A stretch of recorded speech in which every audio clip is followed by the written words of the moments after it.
তিস্তা পারে ৪৮ ঘন্টার অবস্থান কর্মসূচিতে মানুষের ঢল। লড়াই করেই পানি ন্যায্য পাওনা আদায় করতে হবে ফখরুল। আইএমএফের চতুর্থ কিস্তির অর্থ মার্চে নয় জুনে মিলবে পঞ্চম কিস্তির সাথে অর্থ উপদেষ্টা। রাজনৈতিক স্বাধীনতা নিশ্চিত করতে নির্বাচন প্রয়োজন, না হয় বাড়বে ষড়যন্ত্র, তারেক রহমান। বৈষম্য বিরোধীদের নতুন ছাত্র সংগঠন হচ্ছে, লেজুর বৃত্তি না করার ঘোষণা।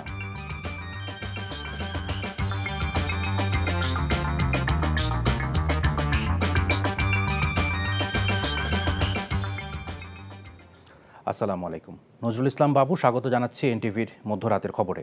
ক্রাউন সিমেন্ট শিরোনাম দেখছিলেন, এবার পুরো খবর। লড়াই করেই তিস্তার পানির হিস্যা আনতে হবে উল্লেখ করে বিএনপি মহাসচিব মির্জা ফখরুল ইসলাম আলমগীর বলেছেন, ভারত বাংলাদেশের সাথে বন্ধুত্বপূর্ণ সম্পর্ক চাইলে তিস্তার পানি দিয়ে তার প্রমাণ দিক। তিস্তা নদীর পাড়ে টানা ৪৮ ঘন্টার আন্দোলন কর্মসূচির প্রথম দিনে সোমবার লালমনিরহাটে এসব কথা বলেন তিনি। রাজু আহমেদ রুবেলের ক্যামেরায় জানাচ্ছেন হাসান মাহমুদ। অস্ত যাওয়া তিস্তা পাড়ে মানুষের ব্যস্ততা, তাঁবু টানিয়ে নদীর কাছেই রাত যাপন, খেলাধুলা সহ গ্রামীণ লোকগাথার নানা আয়োজন। যে নদী এই উত্তরের জনপদের প্রাণ প্রকৃতির স্পন্দন, সে তিস্তা এখন ধুঁকছে। তাই দিন রাত টানা ৪৮ ঘন্টা নদী পাড়ে অবস্থান করে দাবি আদায়ের আন্দোলন। তিস্তা নদী রক্ষা আন্দোলনের প্রথম দিনের কর্মসূচিতে বিভিন্ন এলাকা থেকে যুক্ত হয়েছে হাজারো মানুষ। প্রধান অতিথির বক্তব্যে বিএনপি মহাসচিব বলেন, লড়াই করেই দাবি আদায় করতে হবে। সরকারকে পরিষ্কার করে বলতে চাই, অন্তর্বর্তীকালীন সরকার কথায় তো বলেন যে আপনারা নিরপেক্ষ, তো নিরপেক্ষ কিন্তু এই জায়গায় থাকলে চলবে না। এই জায়গায় আপনাকে মুখ খুলতে হবে, ভারতকে বলতে হবে যে আমার পানি ন্যায্য হিস্সা আমি চাই। ভারতকে পরিষ্কার করে বলতে চাই, আগেও বলেছি এখনো বলছি, বাংলাদেশের মানুষের সঙ্গে যে বন্ধুত্ব করতে চান তাহলে আগে তিস্তার পানি দেন, সীমান্তে গুলি করে হত্যা বন্ধ করেন, আর আমাদের সঙ্গে বড় দাদা মতন যে আচরণ সেটা বন্ধ করেন। একটি পরিকল্পনা করা হয়েছে তিস্তা নদীকে ঘিরে। সেই পরিকল্পনার মাধ্যমে তিস্তাকে শাসন করা, ড্রেজিং করা, এখানে শিল্প কারখানা তৈরি করা, মানুষের কর্মসংস্থান সৃষ্টি করা, সেটাও আমরা দাবি করি। অনতি বিলম্বে সেই প্রকল্প বা কর্মসূচি যাতে চালু করা হয়। মির্জা ফখরুল বলেন, দ্রুততম সময়ে দিতে হবে জাতীয় নির্বাচন। আপনি যেহেতু অন্তর্বর্তীকালীন সরকার, খুব তাড়াতাড়ি নির্বাচনটা দিয়ে জনগণের সরকারের হাতে ক্ষমতা দেন। ভোট করার কারণ একটাই, যে ভোট না হলে আমার নেতা নির্বাচিত হবে কোত্থেকে, আমার কথাটা বলবে কে? আমার তো প্রতিনিধি চাই, তাই না? সেই জন্যই আমরা নির্বাচনের কথা বলতেছি। সমতা, ন্যায্যতা, সমঅংশীদারিত্বের ভিত্তিতে আমরা ভারতের সাথে আমাদের যাবতীয় দ্বিপাক্ষিক সমস্যার সমাধান করতে চাই। রংপুর বিভাগের 5 জেলার 11টি স্থানে তিস্তা চুক্তি ও মহাপরিকল্পনা বাস্তবায়নের দাবিতে টানা 48 ঘন্টার বৃহৎ কর্মসূচি করছে তিস্তা নদী রক্ষা আন্দোলন। মঙ্গলবার দ্বিতীয় দিনেও চলবে এই কর্মসূচি। জীবন ও জীবিকার সংকটে যখন দেয়ালে ঠেকে যায় পিঠ, তখন রুখে দাঁড়ায় মানুষ। তিস্তা পাড়ের মানুষও বছরের পর বছর এই তিস্তা নদীর ভাঙন আর শুষ্কতায় ভুগেছে দিনরাত। তাই এবার তিস্তা বাঁচাও আন্দোলনের এই তিস্তা পাড়ের আওয়াজ বিশ্বময় ছড়িয়ে দিতে এবং পানির ন্যায্য হিস্যা এবং তিস্তা মহাপরিকল্পনা বাস্তবায়নের দাবিতে তাদের অবস্থান। Hasan Mahmud, NTV news, Lalmonirhat. ভিক্ষা করে নয়, শর্ত মেনে অর্থ আনা হয় এবং নিজেদের মতো করে পালন করা হয় বলে দাবি করেছেন অর্থ উপদেষ্টা ডক্টর সালেউদ্দিন আহমেদ। বলেন, আইএমএফ থেকে চতুর্থ কিস্তির অর্থ মার্চে নয় পঞ্চম সহ জুনে মিলবে। সোমবার সকালে রাজধানীর ওসমানী মিলনায়তনে জেলা প্রশাসক সম্মেলনে অংশগ্রহণ শেষে এসব বলেন উপদেষ্টা। আর জুলাই ফাউন্ডেশন এ সপ্তাহেই গঠিত হবে এবং অভ্যুত্থানে শহীদদের, জুলাই শহীদ ও আহতদের জুলাই যোদ্ধা হিসেবে স্বীকৃতি দেয়া হবে বলে জানিয়েছেন মুক্তিযুদ্ধ বিষয়ক উপদেষ্টা। প্রশাসনের হাত দিয়েই ভালো খারাপ নির্বাচন হয়েছে উল্লেখ করে আসছে নির্বাচন সুষ্ঠু হবে বলে জানিয়েছেন খাদ্য উপদেষ্টা। রিপোর্ট করছেন রোকন উদ্দিন। আন্তর্জাতিক মুদ্রা তহবিল আইএমএফের সাথে চলমান $470 কোটি ঋণ কর্মসূচি থেকে বাংলাদেশের এখন চতুর্থ কিস্তিতে $64 কোটি 50 লাখ পাবার কথা। আর এখন পর্যন্ত 3 কিস্তিতে মিলেছে প্রায় $231 কোটি। চতুর্থ কিস্তি মার্চের বদলে জুনে কেন মিলবে, জেলা প্রশাসক সম্মেলনে অংশ নেবার পর অর্থ উপদেষ্টার কাছে জানতে চান সাংবাদিকরা। মার্চেরটা না, আমরা বলছি যে আমরা একটু অপেক্ষা করব, একসাথে হয়তো দুইটা রিভিউ একসাথে করতে জুড়ে স্যার। হ্যাঁ, জুড়ে একসাথে হলে আমরা দুইটা একসাথে কম্বাইন। আমরা ভাবছি যে আমরা একটা ভিক্ষা করে দিয়ে আসছি সব টাকা পয়সা। আমরা কিন্তু এই যে বললাম অনেক কিছু কন্ডিশন মেনে টেনে এবং আমাদের নিজস্ব তাগিদে এবং আমরা কিছু কিছু শর্ত আছে যা বললেই আমরা পালন করবো, তা না। আমরা বলছি আমরা আমাদের মতো করে করব। আর এখন একটা জিনিস বলে রাখি, আমাদের কিন্তু সামষ্টিক অর্থনীতির অবস্থা মোটামুটি ভালো। Current account balance positive, financial account positive, remittance ভালো। আর চিকিৎসকদের মতো অনেক পেশাজীবী যথাযথভাবে ট্যাক্স দেন না উল্লেখ করে স্থানীয় পর্যায়ে আওতা বাড়াতে জেলা প্রশাসকদের নির্দেশনা দেওয়া হয়েছে বলে জানান উপদেষ্টা। ট্যাক্স নেটের আওতায় আসে না অনেকে, তারা বলে যে আমরা তো ওখানে জানে ব্যবসায়ীরা অনেক আয় করে। সম্মেলনে অংশগ্রহণ শেষে খাদ্য উপদেষ্টা বলেন, রমজানে 50 লাখ পরিবারকে 15 টাকা কেজি দরে 30 কেজি এবং ঈদে 1 কোটি পরিবারকে উপহার হিসেবে 10 টাকা কেজি দরে চাল দেয়া হবে। এ সময় উঠে আসে আগামী নির্বাচনে জেলা প্রশাসকদের ভূমিকা প্রসঙ্গ। এই দেশের জয় কয়টা গ্রহণযোগ্য নির্বাচন বলে পরিচিত, এই কটাও কিন্তু আপনার এই প্রশাসন করেছে। যে কটা বিতর্কিত এবং অত্যন্ত ঘৃণিত নির্বাচন বলে, এগুলোও তাদের মাধ্যমে করানো হয়েছে। সুতরাং তাদেরকে যেভাবে আপনারা ইউজ করতে চান সেভাবে ইউজ হবে। আমি আশা করব, আমি নিজে তত্ত্বাবধায়ক সরকার, অন্তর্বর্তীকালীন সরকারের একটা অংশ, সেই হিসেবে আমি মনে করি তাদেরকে ভালো কাজে আমরা ব্যবহার করবো, ভালো ফল পাবো। এ সপ্তাহের মধ্যেই জুলাই অধিদপ্তর গঠন হবে ও পরবর্তীতে নির্বাচিত সরকারও জুলাই স্পিরিট ধারণ করে কার্যক্রম অব্যাহত রাখবে বলে জানান মুক্তিযুদ্ধ বিষয়ক উপদেষ্টা। অভ্যুত্থানে যারা শহীদ হয়েছেন তারা জুলাই শহীদ নামে খ্যাত হবেন এবং এই নিরিখে তারা সনদ পাবেন, পরিচয়পত্রও পাবেন তাদের পরিবারগুলো। এবং জুলাই অভ্যুত্থানে যারা আহত হয়েছেন তারা জুলাই যোদ্ধা নামে খ্যাত হবেন এবং তারা এই নিরিখে পরিচয়পত্রও পাবেন এবং অন্যান্য যে সরকারি সুবিধাদি পাবেন, আজীবন চিকিৎসা সুবিধা পাবেন, তারপর তারা ভাতাও পাবেন। সরকারের বিভিন্ন মাত্রায় তারা প্রশিক্ষণও পাবেন এবং সরকারি চাকরিতে, আধা সরকারি চাকরিতে এবং অন্যান্য বেসরকারি চাকরিতে অগ্রাধিকার ভিত্তিতে তাদের কর্মসংস্থান করা হবে। কোটার ভিত্তিতেই আসবে না, কোটা না, কোটা মেধার ভিত্তিতে। দ্রুতই ভুয়া মুক্তিযোদ্ধা চিহ্নিত করে আইন অনুযায়ী ব্যবস্থা নেওয়া হবে বলেও জানান তিনি। যাদেরকে আমরা শনাক্ত করতে পারবো তাদেরকে আইনের আওতায় নিয়ে আসবো। আর রমজানে বিদ্যুৎ সরবরাহ নিশ্চিত করতে এয়ার কন্ডিশনের তাপমাত্রা 25 থেকে 26 ডিগ্রি সেলসিয়াস রাখার নির্দেশ দেওয়া হয়েছে বলে জানান বিদ্যুৎ উপদেষ্টা। Rokonuddin, NTV news, Dhaka. জনগণের প্রতিনিধি ছাড়া কোনো সংস্কারই বাস্তবায়ন করা সম্ভব নয় জানিয়ে বিএনপির ভারপ্রাপ্ত চেয়ারম্যান তারেক রহমান বলেছেন, যত দ্রুত নির্বাচন হবে দেশ তত দ্রুত সংকট মুক্ত হবে। বৈষম্যহীন দেশ গড়তে হলে সবার আগে জনগণের রাজনৈতিক ও ভোটের অধিকার নিশ্চিত করতে হবে। সোমবার রাজধানী কৃষিবিদ ইনস্টিটিউটে আমরা বিএনপি আয়োজিত সভায় ভার্চুয়ালি যুক্ত হয়ে এসব কথা বলেন তিনি। আবির আহমেদের রিপোর্ট। রাজধানীর থামারবাড়ির কৃষিবিদ ইনস্টিটিউটে জুলাই আগস্ট গণ অভ্যুত্থানে পেশাগত দায়িত্ব পালনের সময় বিভিন্ন গণমাধ্যমে কর্মরত আহত ফটো সাংবাদিকদের সহযোগিতা করতে আয়োজন করা হয় এই আলোচনা সভার। আমরা বিএনপির আয়োজনে অনুষ্ঠানে ভার্চুয়ালি যুক্ত হয়ে বিএনপির ভারপ্রাপ্ত চেয়ারম্যান তারেক রহমান বলেন, বৈষম্যহীন বাংলাদেশ গড়তে সবার আগে জনগণের ভোটে রাজনৈতিক অধিকার নিশ্চিত করতে হবে। সংস্কারকে যদি যারা মনে করছেন যে নির্বাচন পরে হওয়া উচিত, সংস্কার আগে হওয়া উচিত, তাহলে সেই সংস্কারকে সফল করার জন্যই এমন মানুষের দরকার যারা সরাসরি জনগণের সাথে সম্পৃক্ত। তা না হলে কোনো সংস্কারই সফল করা সম্ভব হবে না।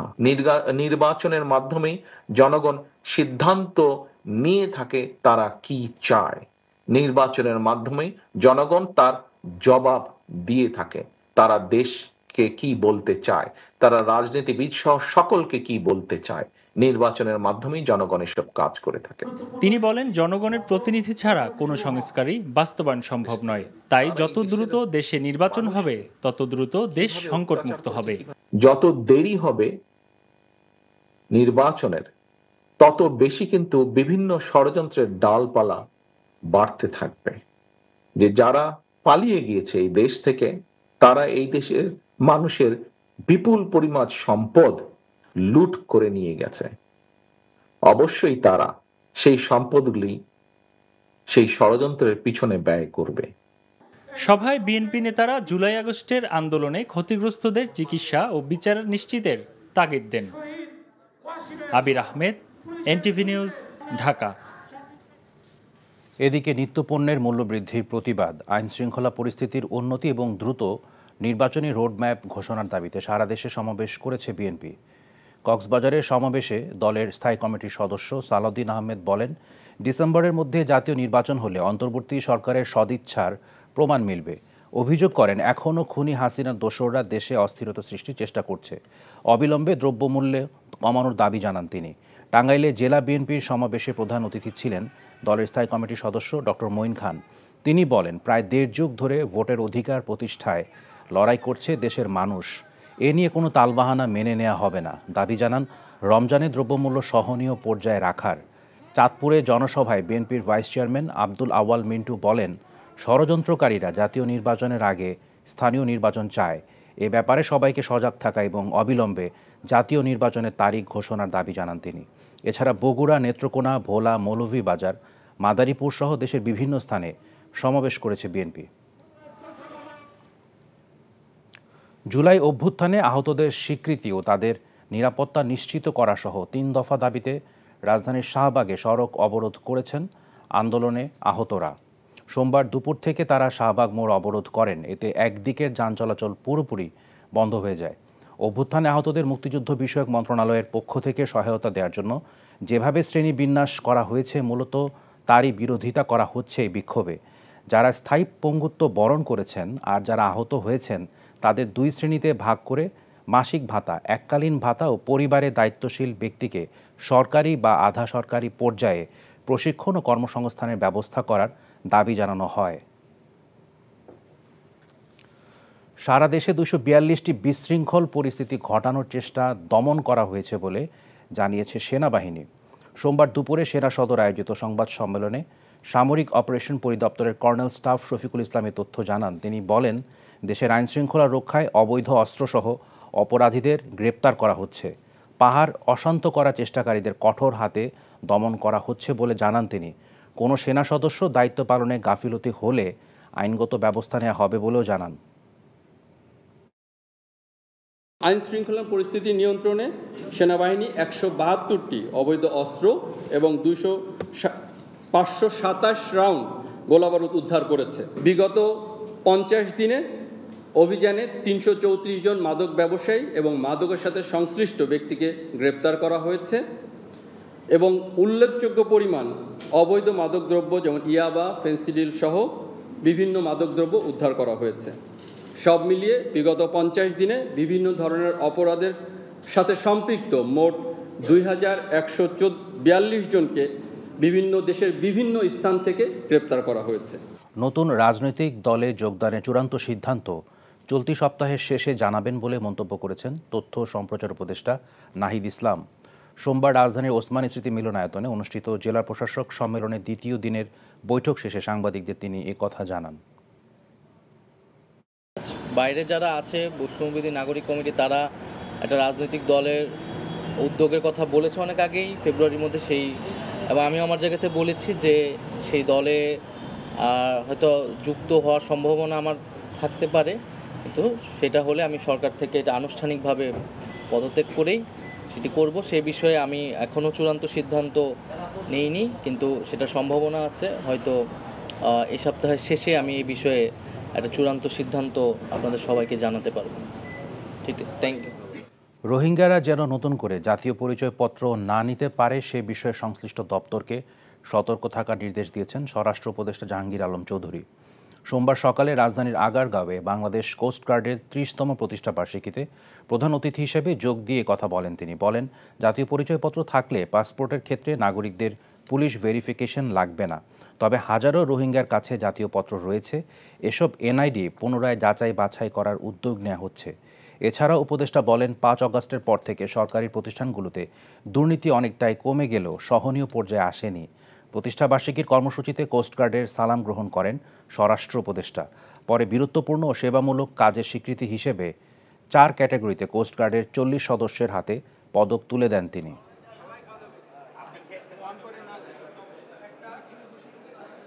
ভেরিফিকেশনটা উঠে দেওয়া এটা কিন্তু আমাদের অনেক দিনের চিন্তা ভাবনা, এটা কিন্তু জনগণের একটা ভোগান্তি থেকে কিন্তু রক্ষা করা হয়েছে।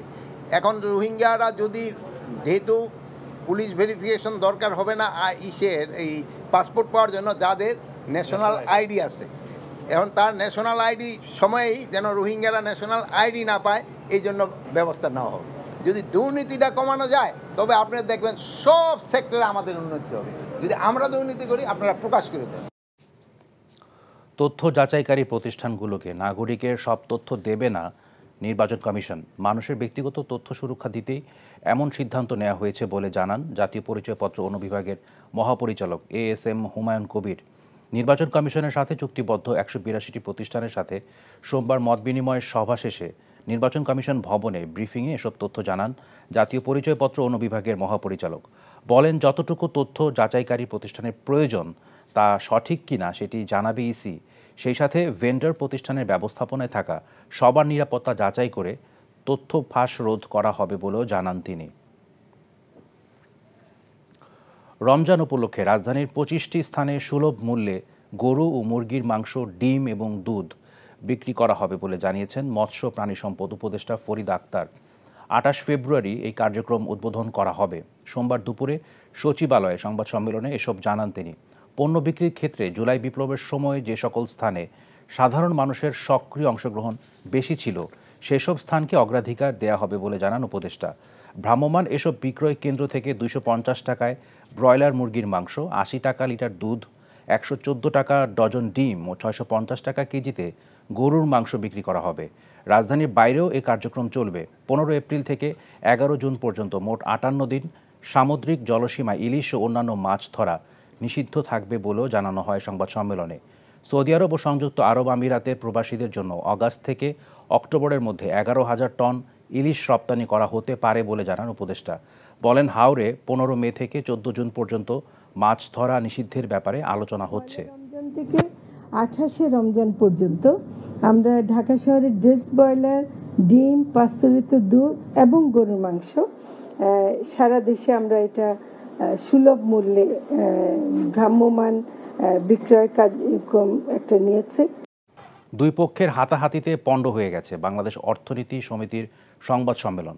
সোমবার বিকেলে রাজধানীর ইস্কাটনে অর্থনীতি সমিতির অফিসে সংবাদ সম্মেলনের কথা ছিল এক পক্ষের। এ সময় তারা অফিস গিয়ে দেখেন আগের কমিটির লোকজন দখলে নিয়েছে। এদিকে দখলে নিতে আসা অ্যাডহক কমিটির সভাপতি আজিজুর রহমান বলেন, প্রহসনের নির্বাচনের মাধ্যমে 16 বছর সমিতি দখল করে রেখেছিল এক পক্ষ, যারা অর্থ পাচারকারী আওয়ামী লীগের চিহ্নিত দোসর। সেপ্টেম্বরের 30 তারিখে 51 সদস্য বিশিষ্ট অ্যাডহক কমিটি গঠন করার পর ফেব্রুয়ারির 12 তারিখে অর্থনীতি সমিতির অফিস দখলে নেওয়া হয়েছে বলে দাবিও করেন অ্যাডহক কমিটির সভাপতি আজিজুর রহমান। এবছর অর্থনৈতিক প্রবৃদ্ধি না হলেও ভাত ডালের অভাব হবে না, মানুষ কষ্ট না পায় সে ব্যবস্থা করছে সরকার বলে জানিয়েছেন অর্থ উপদেষ্টা সালেউদ্দিন আহমেদ। সোমবার বিকেলে পলিসি রিসার্চ ইনস্টিটিউট আয়োজিত এক বই উন্মোচন অনুষ্ঠানে তিনি বলেন, খাদের কিনার থেকে ফিরে এসেছে দেশ। বেশি সংস্কার না হলেও কিছু ফুটপ্রিন্ট রেখে যাবে অন্তর্বর্তী সরকার। রাজনীতিতে আমি সবচেয়ে বলি সমঝোতা ভেরি ডিফিকাল্ট। চাঁদাবাজি সমঝোতা অনেক সহজ।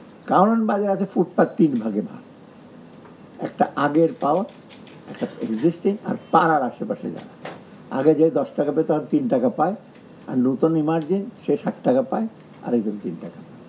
This is the reality. রাজনৈতিক সরকার বা পলিটিক্যাল ব্যাকিং যদি না থাকে কোনো রকমভাবে ব্যবসায়ীদেরকে ভাঙতে পারবেন না।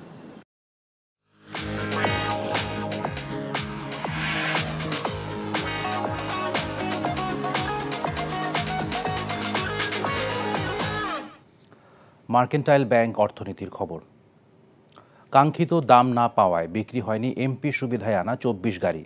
সংসদ সদস্য সুবিধায় আনার পর আটক 24টি গাড়ি সহ মোট 43টি গাড়ি নিলামে তুলেছে চট্টগ্রাম কাস্টমস হাউস। তবে নিলামে ক্রেতারা আগ্রহ দেখিয়েছেন 35টি গাড়ির বিষয়ে। এই 35 গাড়ির বিপরীতে আবেদন পড়েছে 143টি। চলতি মাসের প্রথম সপ্তাহে মোট 43টি গাড়ির জন্য নিলাম বিজ্ঞপ্তি দেয় চট্টগ্রাম কাস্টমস হাউস। এর মধ্যে এমপি সুবিধায় আনা মোট 9টি গাড়ি কেনার বিষয়ে কোনো আবেদন জমা পড়েনি। কাস্টমস কর্মকর্তারা জানান, এমপি সুবিধায় আনা গাড়ির রিজার্ভ ভ্যালু অর্থাৎ আমদানি ব্যয় ও শুল্কসহ দাম ছিল 9,67,00,000 টাকা। প্রথম নিলামে রিজার্ভ ভ্যালুর 60% না ওঠায় একটি এমপি সুবিধার গাড়িও বিক্রির সুযোগ। বিএনপি চেয়ারপারসন বেগম খালেদা জিয়ার সুস্থতায় দোয়া মাহফিল ও বর্ধিত সভার আয়োজন করে মক্কা চট্টগ্রাম প্রবাসী জাতীয়তাবাদী ফোরাম। সৌদি আরব থেকে এনটিভি মক্কা প্রতিনিধি কামাল পারভেজ ওভি জানিয়েছেন, ফোরামের সভাপতি হেলাল উদ্দিনের সভাপতিত্বে সাধারণ সম্পাদক ও মক্কা যুবদল সহ সভাপতি নজরুল কবির রুবেলের উপস্থাপনায় সভায় প্রধান অতিথি ছিলেন ফোরামের প্রধান উপদেষ্টা ও মক্কা বিএনপির যুগ্ম আহ্বায়ক গিয়াসউদ্দিন চৌধুরী। প্রধান বক্তা ছিলেন পশ্চিমাঞ্চল কেন্দ্রীয় যুবদলের সাধারণ সম্পাদক শেখ মোস্তাক আহমেদ। বিশেষ অতিথি ছিলেন মক্কা যুবদলের সাধারণ সম্পাদক শামসুল আলম হিমু, ফোরামের সিনিয়র যুগ্ম সাধারণ সম্পাদক তৌহিদুল ইসলাম, সাংগঠনিক সম্পাদক করিম উদ্দিন, কাইয়ুম তালুকদার, মোহাম্মদ রিয়াদ, মোহাম্মদ ইউনুস, মোহাম্মদ ইমন।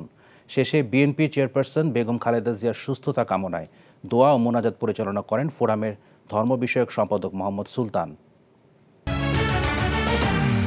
তিস্তা পারে 48 ঘন্টার অবস্থান কর্মসূচিতে মানুষের ঢল। লড়াই করেই পানির ন্যায্য পাওনা আদায় করতে হবে ফখরুল। আইএমএফের চতুর্থ কিস্তির অর্থ মার্চে নয় জুনে মিলবে পঞ্চম কিস্তির সাথে অর্থ উপদেষ্টা।